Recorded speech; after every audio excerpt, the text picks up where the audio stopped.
ऐसे प्रकार के लोगों को अपने घर में ज्यादा देर न ठहरावें। जो व्यक्ति कर्मण्य हो, कर्म करने में जिसकी रुचि न हो, जो बहुत ज्यादा खाने वाला हो और जो सब लोगों से बैर मानता हो, जो क्रूर हो, बहुत ज्यादा क्रोधी हो, क्रूर स्वभाव का हो, दया जिसमें हो ही ना।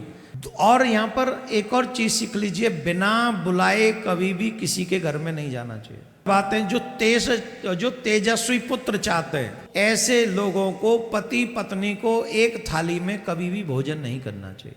और तो और ये भी कहा है कि पति को नहीं चाहिए कि वो अपनी पत्नी को भोजन करते हुए भी देखे। अपने पैरों का धोया हुआ जल, जो पैर धोते हैं वो जल होता है, और अपनी जूठन हमको प्रयास करना चाहिए कि अपने घर के बाहर उसे डालें। धर्म का हित चाहने वाले लोग ऐसे प्रकार के लोगों को अपने घर में ज्यादा देर न ठहरावें। जो व्यक्ति कर्मण्य हो, कर्म करने में जिसकी रुचि न हो, ऐसे व्यक्ति को अपने घर में ज्यादा देर नहीं ठहराना चाहिए। जो बहुत ज्यादा खाने वाला हो, तो बहुत ज्यादा खाता हो, ऐसे व्यक्ति को भी अपने ज्यादा खाना, पहलवानों को छोड़ के, पहलवान जो लोग होते हैं उनको छोड़ के, बाकी के जो नॉर्मल लाइफ जीने वाले भी बहुत ज़्यादा जो खाते हैं उनको अच्छा नहीं माना जाता है। तो बहुत ज़्यादा खाने वाले को, और जो सब लोगों से बैर मानता हो, अकारण ही जो सबसे शत्रुता करता हो, ऐसे आपको बहुत लोग मिल जाएंगे, वो किसी की प्रशंसा ही नहीं कर सकते। जिनसे कोई उनका बुरा नहीं हुआ वो उनको भी अपना शत्रु मानते हैं, इतना द्वेष करते हैं। तो जो बिना कारण किसी को अपना शत्रु मानते हो, सबसे बैर करते हो, ऐसे लोगों को भी अपने घर में, क्योंकि आज तुम्हारे साथ ठीक है, कल वो तुमको भी बैरी मान लेगा, वो तुम्हारे साथ मित्रता नहीं निभाएगा हमेशा। तो जो सबसे बैर मानता हो, ऐसे व्यक्ति को भी घर में नहीं रुकना चाहिए। जो क्रूर हो, बहुत ज्यादा क्रोधी हो, क्रूर स्वभाव का हो, दया जिसमें हो ही ना, ऐसे व्यक्ति को भी घर में ज्यादा देर नहीं ठहराना चाहिए। जो निंदित भेष धारण करता हो, ऐसे लोगों को भी अपने घर में नहीं रुकने देना चाहिए। और यहां पर एक और चीज सीख लीजिए, बिना बुलाए कभी भी किसी के घर में नहीं जाना चाहिए। माता पिता गुरु भगवान ये विषय अलग है, कथा पंडाल अलग है, मंदिर अलग है, लेकिन बिना बुलाए किसी के यहां जाए, इंद्र भी चला जाए बिना बुलाए, उसका भी सम्मान घटता है। इसलिए इस बात का ध्यान रखें कि हमें अगर कोई आदर से बुलाए तो जरूर जाए। अभिमान नहीं है, वो स्वाभिमान है। बिना बुलाए न जाना ये अभिमान नहीं है, स्वाभिमान है। कोई बुलाए तो विनम्रता से जाना चाहिए। जो बिना बुलाए किसी के यहां जाते हैं, इंद्र ही क्यों ना हो, वो भी अपना सम्मान नहीं प्राप्त कर पाते, उनका भी सम्मान घट जाता है।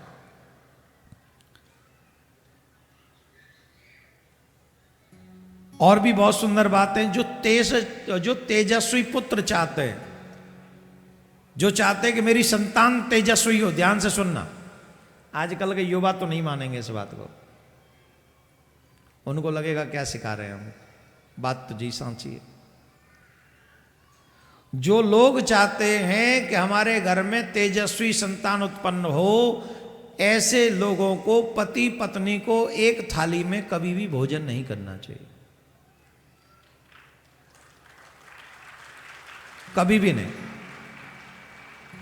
और आजकल के पति पत्नी तो शुरू में साल देके 1-2 साल, बाद में तो सब मामला ठंडा पड़ जाए, भोजन भी ठंडा और भावना भी ठंडी। घर में ऐसे पति शाम को काम पे से ऐसे आवे हो जैसे बहुत मार पीट के भेजो घर ऑफिस वाले ने, ऐसे घुसेगा घर में, घुसते ही होगी शकल अलग है जाए, और गाड़ी में बैठते ही मोबाइल आते अलग होगी स्टाइल उसकी। घर में तो ऐसे घुसेगा 10-20 करोड़ को नुकसान करके आया। तो आजकल इन बातों को नहीं मानेंगे, पर सच यह है, जिनको संतान तेजस्वी चाहिए हो, उन्हें कम से कम अपना पति पत्नी को एक प्लेट में भोजन नहीं करना चाहिए। और तो और ये भी कहा है कि पति को नहीं चाहिए कि वो अपनी पत्नी को भोजन करते हुए भी देखे। पति अपनी पत्नी को भोजन करते हुए न देखे, उसे आराम से भोजन करने दे, क्योंकि जब पति देखता रहेगा तो पत्नी, कितना ध्यान रखा है ऋषि मुनियों ने, पत्नी भोजन कर ही नहीं सकेगी आराम से। पति जो गुरु गुरु के देख रहे होगा वो जो कि जाने सोच ले ज्यादा खा रही है ना। तो इसलिए क्योंकि पत्नी ज्यादा काम करती है ना, मेहनत ज्यादा करती है, तो उसकी खुराक उस हिसाब से होनी भी चाहिए। तो पत्नी को भोजन करते हुए नहीं देखना चाहिए, ये इसमें लिखा है। अपना हित चाहने वाले मनुष्य जो अपना हित चाहते हैं, आजकल तो संभव ही नहीं इसलिए इसको नहीं बोल सकते। एक चीज बोल सकते हैं, अपने पैरों का धोया हुआ जल, जो पैर धोते हैं वो जल होता है, और अपनी जूठन हमको प्रयास करना चाहिए कि अपने घर के बाहर उसे डालें। वैसे जैसे पैर हम लोग बाथरूम में धोते हैं तो वो तो सीधा घर के बाहर ही जाता है, और जूठन भी घर में नहीं रखनी चाहिए। कई लोग माताएं बहन किचन में रखते हैं संभाल के, सारी रात वहीं पड़ा रहता है। हाँ या ना? कईयों के में पड़ा रहा, सारी रात जूठन इकट्ठा किया, बच्चों का जूठन, इसका जूठन रसोई में पड़ा रहा, सुबह जाएगा, इससे शुभ नहीं होता, दरिद्रता आती है। जितना भी जूठन बचे उस जूठन को अपने घर के बाहर रख दो, घर के बाहर। दूसरा, जो पैरों का जल है जिससे आपने पैर धोए हैं, वो जल किसी भी कीमत पर आपके घर के आंगन में नहीं गिरना चाहिए। वो घर के आंगन में कतई न गिर जाए। इन चीजों का विशेष ध्यान रखें। इसीलिए पहले लोग जो थे वो घर के बाहर पैर धो के आते थे, जूते चप्पल सब घर के बाहर रखते थे। आजकल पता नहीं हमारे घरों में अशांति पैदा करने के लिए किसने ये चाल चली है, सारी असभ्य चीजें हमारे घर में हमारी बुद्धि में डाल दी, जिससे हमारे घर की शांति गायब हो जाए।